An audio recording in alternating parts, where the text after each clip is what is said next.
Nah kemarin ya setelah Rocky Gerung kan ada tuh episode berikutnya dari seorang perempuan itu kan yang menulis negeri para bajingan itu kan. Artinya yang meniru bukan anak kecil, orang dewasa. Saya potong ya, Kalau dia merasa bahwa ini negeri para bajingan, keluar. Iya. Jangan di sini. Siapa itu caleg yang nggak jadi itu loh ya? Rahman Sarita. Nah, Rahman Sarita. Jangan tinggal di sini. Iya.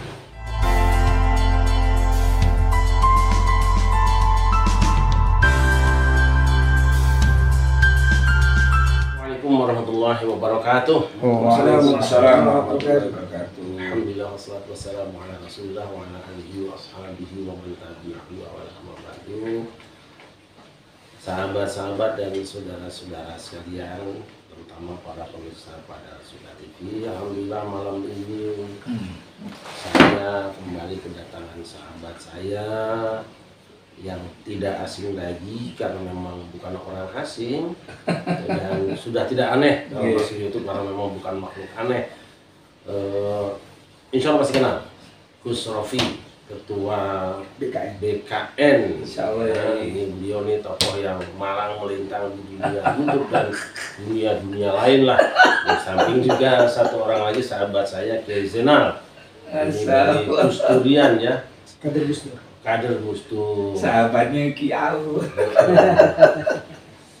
Alhamdulillah, mudah-mudahan pertemuan ini bukan yang terakhir dan kita akan terus bersilaturahim, memperpanjang persaudaraan sampai anak cucu kita. Amin. Nah, karena memang biasa kita ini kan ngobrol-ngobrol gini aja, pokoknya saya keling-kelingannya Gus, kita ngomong apa kira-kira malam ini ya? Jangan ngomong pilpres deh. Ya, tidak. Tapi kita akan ngomong yang membuat pilpres itu bisa menimbulkan kekacauan. Kekacauan itu timbul biasanya dari orang yang pura-pura pinter, yang pura-pura pandai, tapi tidak mampu menjaga mulutnya. Biasanya pilpres itu akan menjadi timbul keonaran, timbul perpecahan ya dari orang-orang sejenis itu. Ya, mungkin gampangnya yang sedang ramai sekarang kayaknya soal saudara kita yang suka urung-urung itu. Iya. Apa kita tidak usah membicarakan keburukan, tetapi kita akan mencari pelajaran dari apa yang terjadi, sekaligus juga dengan bisa berbagi pengetahuan itu. Sampai di mana ya? BKN itu ada pembicaraan tentang Rocky Gerung juga. Kira-kira respon masyarakat yang dengan lihat terhadap statement beliau yang terakhir itu kalau tidak salah mengatakan presiden kita tuh bajingan tolol. Nah itu ya, betul. Dua kata yang belakangan saya kira jadi polemik besar. Sebetulnya tidak harus polemik kalau cuma dua kata itu kan orang ngerti, tapi begitulah kadang-kadang orang menjadi kehilangan kamus, menjadi kehilangan kesadaran ketika memang kita sudah terbagi di dalam menyikapi keadaan. Itu bagaimana pandangan pandangan? Iya, terima kasih matur nuwun Yai. Sebenarnya waktu dulu ketemuan pertama terus kita podcast, setelah pulang itu saya sudah matur sama Yai Zainal, Yai kalau nanti ada waktu lagi kita ke Yai Sarif deh walaupun nggak podcast gitu kan. Kenapa? Karena beliau ini sosok guru, sosok kiai, juga sosok seorang sahabat dan juga lawan debat juga dalam visi kita. Nah itu melekat pada diri sosok Yai Sarif itu.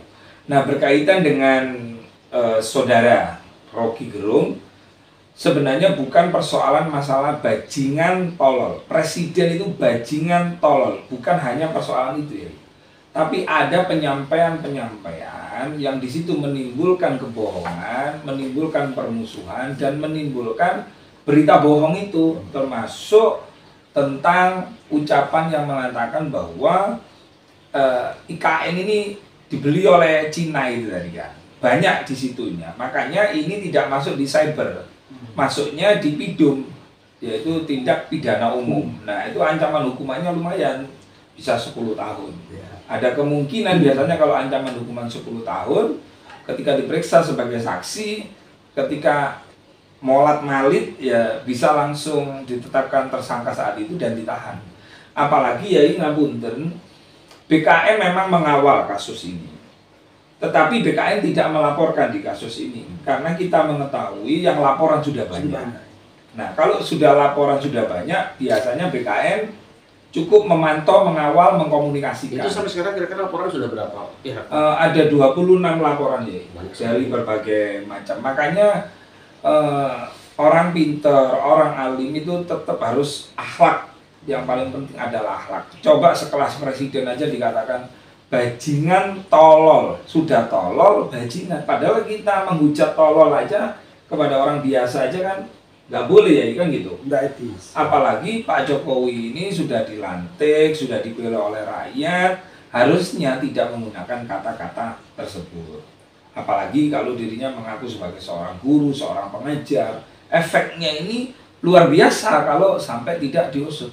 Makanya waktu itu ketika ada seorang profesor ini mengatakan ini bukan delik aduan, Pak Jokowi tidak mau mengadu, jadi kalau bukan delik aduan itu nggak bisa. Ini keliru. Kalau presiden itu harus diberikan hak yang lebih tinggi daripada masyarakat. Kenapa? Kalau nunggu presiden laporan, terus ada ini laporan, faktanya ya punten, orang-orang yang miskin, yang dia tidak punya jaringan, yang dia tidak punya kenalan dengan elit-elit partai atau elit-elit politik, dia langsung ditahan loh ya ketika menghina Presiden Jokowi. Makanya itu saya ungkapkan saya sebagai pendiri santri ini Gus Dur di grup WA, saya protes betul. Kenapa yang melarat? Saya bilang melarat aja, Pak. Dia miskin, dia tidak punya relasi apa-apa, begitu menghina presiden, polisi langsung menangkap dengan laporan C ya, biasanya itu. Nah, itu yang benar gitu, bukan berarti negara otoriter. Coba di negara lain coba menghina presiden. Jangankan menghina presiden, beda paham aja. Ulama sekelas apapun di Saudi kan langsung dieksekusi kan gitu kan. Itu ya, satu itu ya ada 26 laporan. Terus kemudian sudah ada, kalau saya lihat perkembangan, 50 saksi ahli. Bayangkan, ini nggak main-main, ini berarti serius. Polisi ini serius. Karena memang laporannya dari 26, terus kemudian sudah pro justisia, pasti ini akan dimintain pertanggungjawaban kepolisian. Ini artinya proses hukum ini berjalan. Kita dukung kepolisian, Pak Johandani, gitu kan, Pak Kapolri, jangan pernah surut. Karena apa? Karena ini menjelang Pilpres. Kalau ini nanti dibiarkan kasus Rocky Gerung, tidak menutup kemungkinan, alah ternyata menghina presiden. Ini bukan dalam rangka membela Pak Jokowi nih. Tetapi misalnya capresnya Anies, capresnya Prabowo, capresnya Ganjar. Nah, kita bela yang sebuah nama presiden tadi itu gitu. Bahwa ngeritik boleh, saya setuju kok pada teman-teman oposisi. Saya juga berteman dengan teman-teman oposisi, silakan, nggak ada masalah, justru itu mewakili kita kan, asal benar ngeritiknya. Karena kita hidup di Indonesia ini kan banyak pelajar, banyak santri, jangan sampai negara kalah sama Rocky Gerung, dihina-hina ternyata enggak. Tapi kami percaya, wah Pak Johandani itu dirtip hidupnya itu, walaupun beliau itu orangnya murah senyum gitu kan, ketemu ketawa gitu. Tapi kalau persoalan penegakan hukum dia, contoh Al Zaitun itu kan kemarin ditangani itu. Terus Pak Wadirnya itu, wah mereka orang-orang yang kompak, solid. Kalau hukum nggak bisa direkayasa, nggak bisa diintervensi. Nah, dirtip hidup saat ini. Ya kalau saya melihat ini kalau dibiarkan, akan mengancam kepada dunia pendidikan. Betul. Ingat kita dulu pada waktu masih SD, SMP gitu kan.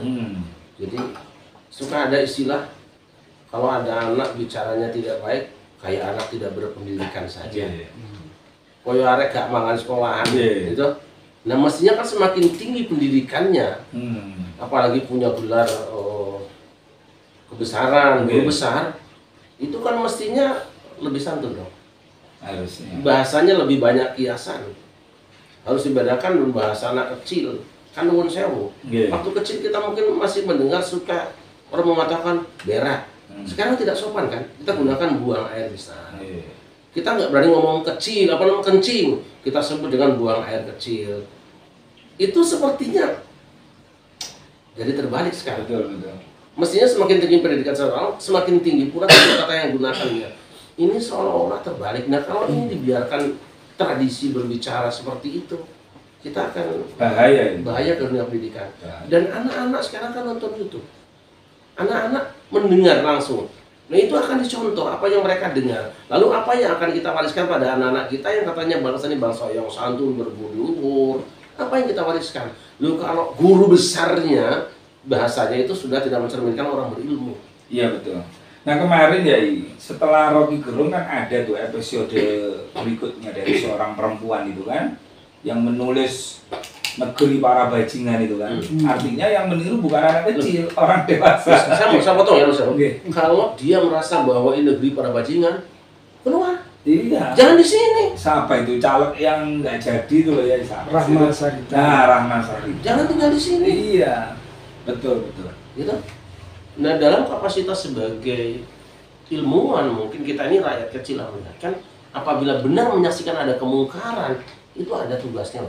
Setiap pribadi punya kewajiban value wajib mengubah kemungkaran itu jadi kebaikan. Anggaplah Pak Jokowi punya melakukan tindakan kemungkaran. Yang boleh kau lakukan itu mengubah kemungkaran menjadi kebaikan. Bukan menghancurkan benda itu, bukan menghina orang itu, tapi rubah orang itu sehingga bisa menjadi pelaku yang baik, menjadi ma'ruf. Caranya gimana? Biyadihi. Pakai tangannya dong, pakai power. Kalau dia memang punya hak untuk membuat SK, membuat kebijakan. Kalau tidak punya hak itu, dia bukan anggota DPR misalnya, pada lisan ini, dengan lisannya. Tapi kebijakan maupun lisan itu ada tutur katanya. Lisan yang mana? Qaulan layyina. Tutur kata yang lembut, yang bisa mengubah benda itu, bukan menghancurkannya. Sehingga tidak ada ketersinggungan. Betul ya. Bayangkan Fir'aun saja yang seperti itu jahatnya, Nabi Musa perintah Allah, qaulan layyinan, Fatihah qaulan layyinan. Datangi Fir'aun baik-baik, temoni, jangan dari jauh, tidak di muka umum.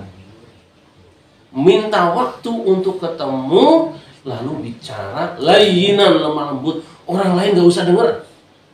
Bainaka wa bainah. Ini ilmuwan loh. Betul. Tekani.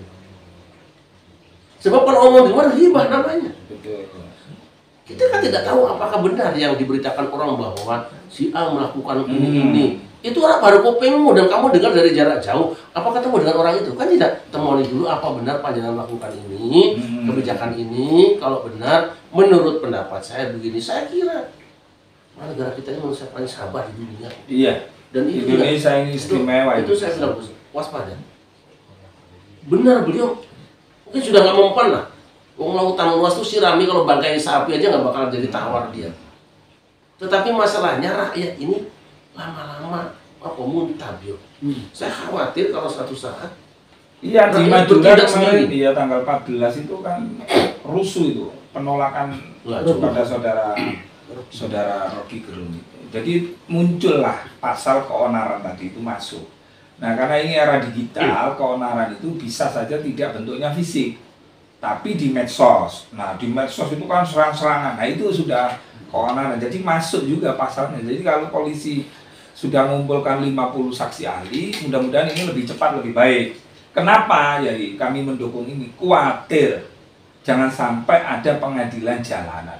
Nah itu yang saya maksud. Jadi polisi ini kita dukung dalam rangka untuk mengamankan daripada orang yang kecewa. Misalnya pendukung pendukungnya fanatik Pak Presiden misalnya. Terus Rocky Gerung ketika perjalanan dan lain-lain itu tambah tidak karu-karuan.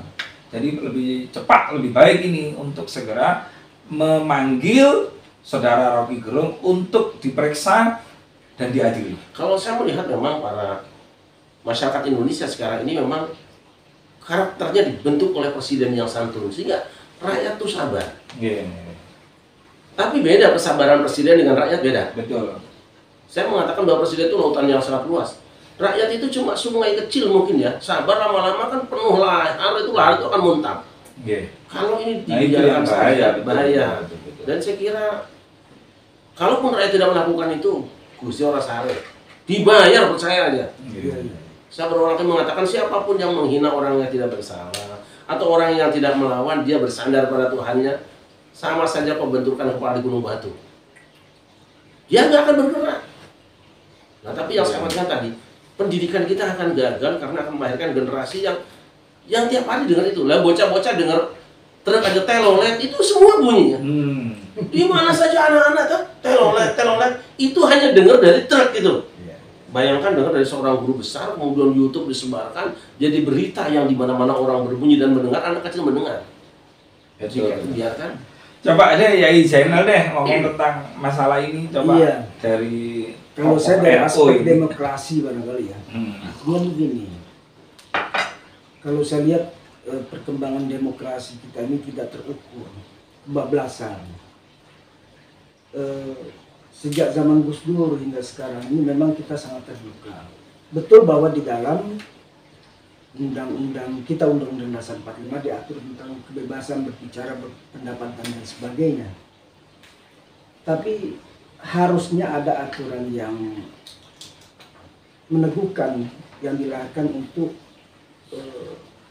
melahirkan batasan-batasan kita berbicara, menghina kepala negara terlebih, karena kepala negara ini kan simbol negara, tinggi negara, simbol negara. Nah kalau ini dibiarkan, pertama setiap orang, setiap warga negara berhak untuk berbicara yang menurut saya tanpa ukuran, tanpa sopan santun. Tadi benar yang dikatakan oleh Pak Kiai Sarif. Ketika ada kezaliman termasuk ketidaksantunan dalam berbicara, karena ini eksesnya sangat luas dalam dunia demokrasi, perpolitikan kita, maka falyughayyir biyadihi. Mestinya aparat ini punya konsep seperti ini. Kalau tidak, ya fabilisan, para pakar juga harus sumbangsi pikiran, jangan banyak berdiam diri, ya, tutup mulut. Ya kalau tidak mampu, ya rakyat kan hanya bisa fabiqobi wadzalika ad'aful iman. Tapi ini selemah-lemahnya iman, Gus. Nah, saya berharap ke depan mungkin perlu diatur satu aturan main dalam hal berpendapat dan lain sebagainya. Ini sudah kebablasan, bahaya bagi sistem demokrasi kita. Kira itu yang bisa saya sampaikan. Nah, sebenarnya ya nggak perlu ada aturan ya. Aturan, oh kalau menuruti presiden aturannya begini. Sebenarnya aturan di agama maupun hukum pidana itu sudah ada kan, benar ya? Nah, ketika Anda menghina, mencaci maki lalu kemudian disebarkan ke media elektronik dan terjadi transaksi yang katanya undang-undang ITE, itu sudah kena. Sebenarnya orang tahu, anak kecil pun tahu mana bahasa yang baik, mana yang menghina. Betul. Kecuali orang tolol ya. Atau orang yang sedang jadi bajingan. Iya. Pasti dia akan menganggap baik kata-kata itu. Kalau sudah terbiasa jadi bajingan benar atau tolol, dia akan merasa bahwa itu baik. Menjadi hal biasa. Iya, tapi kalau anak SD sudah tahu menggunakan kata-kata itu tidak baik. Iya. Menurut saya ya, ini ya pikiran biasa aja kita. Jadi kembali masalahnya tadi, kita salah memaknai demokrasi. Demokrasi diartikan dengan sebebas-bebasnya, bebas dan bablas.